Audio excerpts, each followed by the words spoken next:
लोकसभा चुनाव के लिए अपना घोषणा पत्र जारी कर दिया, जिसे उन्होंने संकल्प पत्र कहा है। क्या कुछ कहा गया है घोषणा पत्र ऑब्लिक संकल्प पत्र में, डिटेल्स क्या क्या है, खास तौर से इकोनॉमी, बिजनेस और बाजार के लिहाज से। बाकी तो राजनीति वाले तो बहुत सारी चीजें हैं जो वरुण आपको बताएंगे नहीं। अरे दुबे जी, कैसे हैं आप? एकदम बढ़िया सर। आपकी कल बहुत याद आई मुझे, संडे के दिन। ऐसा नहीं मुझे कोई काम देना था रिसर्च करने में, ऐसा नहीं, ऐसे अच्छी वाली याद आई। शिवम को देख के हाँ, मैं सोचे कहाँ एक वो दुबे जी, कहाँ एक हमारे दुबे जी, क्या कहाँ ये पढ़ाई लिखाई के चक्कर में पड़ गया आप? खेलता तो मैं भी क्रिकेट था, तब आईपीएल नहीं था ना। तो यार जब दुबे जी ने भी खेलना शुरू किया तब थोड़ी आईपीएल था। तो लेकिन जब आए तब तो आ गया ना। लेकिन क्या खेले भाई, क्या खेले, गजब। अच्छा, सबसे बड़ी बात, कुछ कुछ सरनेम ऐसे थे जो अपने आप रेस्पेक्ट कमांड करते हैं। दुबे जी, अब दुबे को दुबे बोलने में मजा ही नहीं आता, दुबे जी निकलता है। वहां पे सारे स्टेडियम में भी सब लोग दुबे जी बोल रहे थे। हालांकि बैटिंग भी ऐसी कि दुबे जी बोला ही जाना चाहिए, लेकिन हम भी दुबे जी बोले, दुबे जी बोल के चेयर कर। दुबे जी में खाली वरुण थोड़ा उम्र दराज, ज्यादा एज हम उनकी बढ़ा देते हैं। वरुण तक ही रहने दीजिए जी, दुबे। वही अच्छा है। अच्छा, दुबे बोलेंगे फिर दुबे जी बोलेंगे, बाकी वरुण तो ठीक ही है। ओके, तो चलिए वरुण जी बताइए, बीजेपी के संकल्प पत्र में क्या क्या कहा गया है? तो अनिल जी, कहा तो बहुत कुछ गया है ना, राइट फ्रॉम ओलंपिक तक हम जाएंगे और ये सब भी कहा गया है। बट बाजार को लेके और सेक्टर्स को लेके जो कहा गया है वो मैं आपको बता देता हूँ। इसमें सबसे इम्पोर्टेंट बात जो कही गई है वो ये है कि भारत को एक ग्लोबल मैन्युफैक्चरिंग हब बनाना चाहते हैं। और देखिए, काफ़ी सारे सेक्टर्स ये कह रहे हैं कि कोई भी सेक्टर जो कि ग्रोथ सेक्टर है वो भारत में होना चाहिए, ये इनका सीधा सीधा फोकस है। Aviation, defence, electronics, auto, semiconductor, EV, textile, ये सब सेक्टर्स जो है इन पे इसका फोकस है। साथ ही साथ देश को फूड प्रोसेसिंग हब जो है वो भी बनाने पे इनका पूरा का पूरा फोकस है। डिफेंस कंपनीज खासकर वहां पे रडार पे रखेगा, HL, BDL, BL टाइप्स, क्योंकि मेक इन इंडिया के तहत एक्सपोर्ट जो है उसको और बढ़ाने के लिए ये फोकस कर रहे हैं। और स्टार्टअप्स के साथ भी डिफेंस प्रोक्योरमेंट जो है उसका प्रस्ताव कहीं ना कहीं ये रखने वाले हैं। टूरिज्म, यहाँ पे टूरिज्म पे इस सरकार का बहुत बड़ा फोकस रहने वाला है। और देश में जो सस्टेनेबल टूरिज्म है उसको ये बढ़ावा देने पे फोकस करेंगे। तो इसके लिए आज वैसे भी आप देख रहे हैं इंडियन होटल्स पे भी रिपोर्ट्स आ चुकी है इनिशिएट की, is my trip, ITDC, IRCTC, तमाम वो कंपनीज है जिनको रडार पे रखेगा। रेलवे, ये काफ़ी इंटरेस्टिंग है क्योंकि 3 नई बुलेट ट्रेन्स का कॉरिडोर जो है वो बनाने का यहाँ पे प्लान है।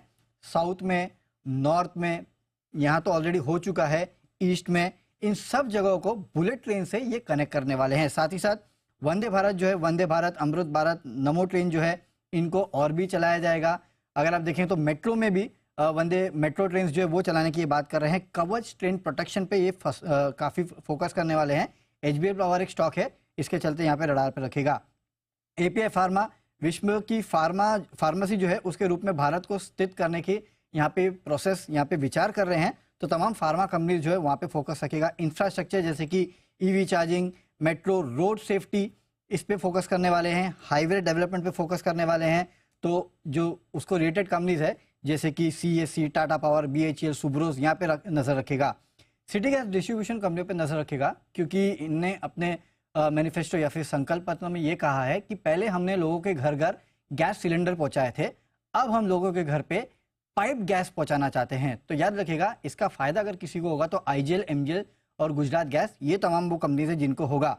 इंश्योरेंस में काफ़ी बड़ा काम करने वाले हैं क्योंकि आयुष्मान भारत के अंतर्गत 70 साल के उम्र के ऊपर के जितने भी सीनियर सिटीजन हैं उन सबको कवर किया जाएगा। तो इसका इनडायरेक्ट फायदा जो है वो इंश्योरेंस कंपनीज को मिलेगा। इसके अलावा आवास योजना, 3 करोड़ और नए घर बनाने का इन्होंने लक्ष्य रखा है। फिशरीज, डेयरी सेगमेंट, यहाँ पे बड़ा काम करने का फोकस कर रहे हैं। MSP बढ़ाने पे फोकस है। ग्रीन एनर्जी, इसके ऊपर काफ़ी सरकार का फोकस रहने वाला है। साथ ही साथ स्पेस सेक्टर, उसके ऊपर भी काफ़ी फोकस होने वाला है। तो मिश्र धातु जैसी कंपनीज है जो कि यहाँ पे काम करती है, वहाँ पे नजर रखिएगा। तो लिस्ट काफ़ी लंबी थी जहाँ पे इन्होंने ऐलान किए या फिर अपने घोषणा पत्र में ये सब कहा है, संकल्प पत्र में, कि ये सब हम करने का विचार कर रहे हैं। तो जो 100 डे प्लान है उसमें आपको काफ़ी कुछ सुनने को मिलेगा। और देखते हैं फिर बजट में इसमें से क्या क्या निकल के आता है। वेरी इंटरेस्टिंग घोषणा पत्र है। एक बार बग्गा साहब से भी आज राय ली जाए। तो बग्गा साहब आज सारी तैयारी करके आए होंगे, इजराइल, ईरान, दुनिया भर की। सर, इस सब के बीच में आप वीकेंड पे घोषणा पत्र देख पाए या नहीं? नहीं, बिल्कुल देखा अनिल जी। अच्छा? वो तो बहुत अहम है। वो भी नहीं छोड़ा। अच्छा, बाय द वे वीकेंड में बग्गा साहब मेरे साथ में भी थे। अच्छा, नहीं नहीं सॉरी, मैं बग्गा साहब के साथ था। मैच ही ले। ना मैच बग्गा साहब कहाँ मैच देगा, बग्गा साहब मैच खिलाने वाला हूँ। तो हम वो मैं और बग्गा साहब श्री रविशंकर जी के दर्शन करने गए थे। ओह ओके, हाँ, बग्गा बग्गा साहब तो तो रेगुलरली जाते actively हैं, involved है, हाँ, हाँ। बिल्कुल जाते हैं आश्रम में। तो मेरा भी लंबे कई कई सालों बाद दर्शन करने का सौभाग्य मिला, तो सर से भी मुलाकात हुई थी मेरी, बिल्कुल। तो मैंने सोचा कि इतने व्यस्त हैं तो पता नहीं पूछ लूं। वैसे तो मैंने गुस्ताखी की थी, मुझे मालूम है उनको पता ही होगा। तो सर बताइए, बीजेपी के संकल्प पत्र में क्या खास बातें दिखी है सर आपको?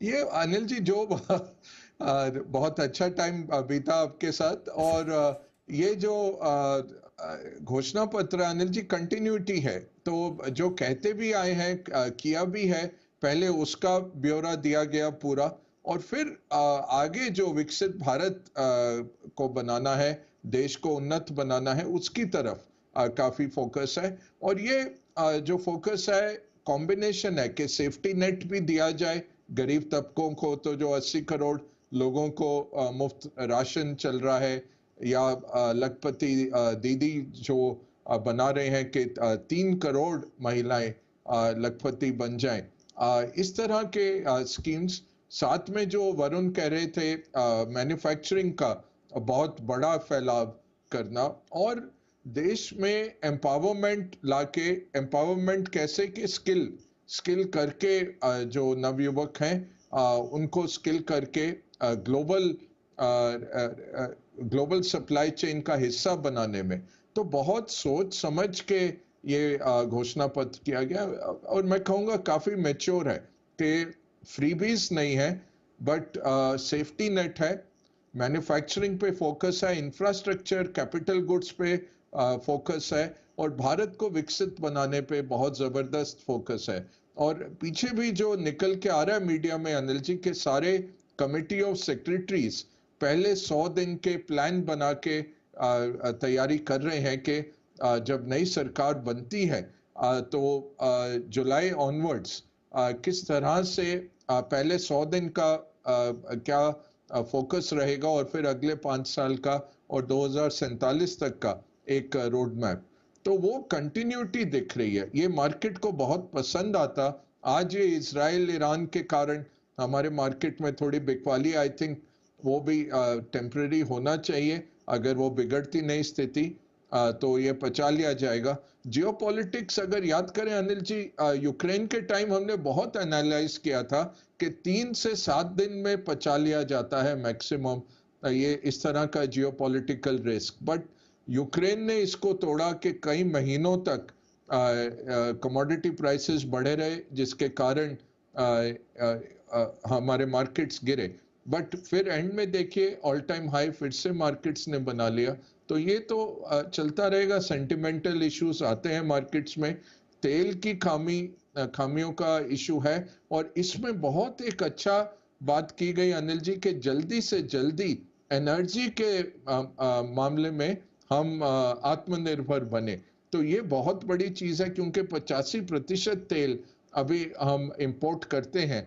तो अगर इसमें आत्मनिर्भरता की बात कर रही है तो इसमें बड़े फैसले कुछ आ सकते हैं मुझे लगता है, क्योंकि सोलार हमारा पेटकेम है। अगर गल्फ वगैरह के लिए पेट्रोलियम है तेल, तो हमारे लिए सोलार है। तो अगर इसमें जिस तरह से रूफटॉप सोलर की बात करी जा रही है कि 3 करोड़ लोगों ने ऑलरेडी रजिस्टर कर लिया है, उसमें इस तरह की मुहिम छेड़ दी जाए, और फिर वो बैटरियों को स्वैपिंग करके गाड़ियां उससे बैटरियों से चलाई जाए, तो ये बिल्कुल चेंज हो सकता है। इतना बड़ा हमारा बिल जो हम तेल आयात करने में लगाते हैं वो कट सकता है। वो मेंशन था इसमें, और मैं तो कहूँगा बहुत पॉजिटिव है फिर जो भी कंपनीज हैं रिन्यूएबल्स में, उनके लिए भी। तो ये है राय आपके लिए बग्गा साहब की तरफ से घोषणा पत्र पर आती हुई। बग्गा साहब भी सही कह रहे हैं कि अगर वो जो अभी सेठी साहब ने भी कहा, ये तो आज इजराइल वाला मामला नहीं होता तो इस घोषणा पत्र भी बाजार चल जाता, बिल्कुल। लेकिन कोई स्टॉक तो है जो चलेंगे।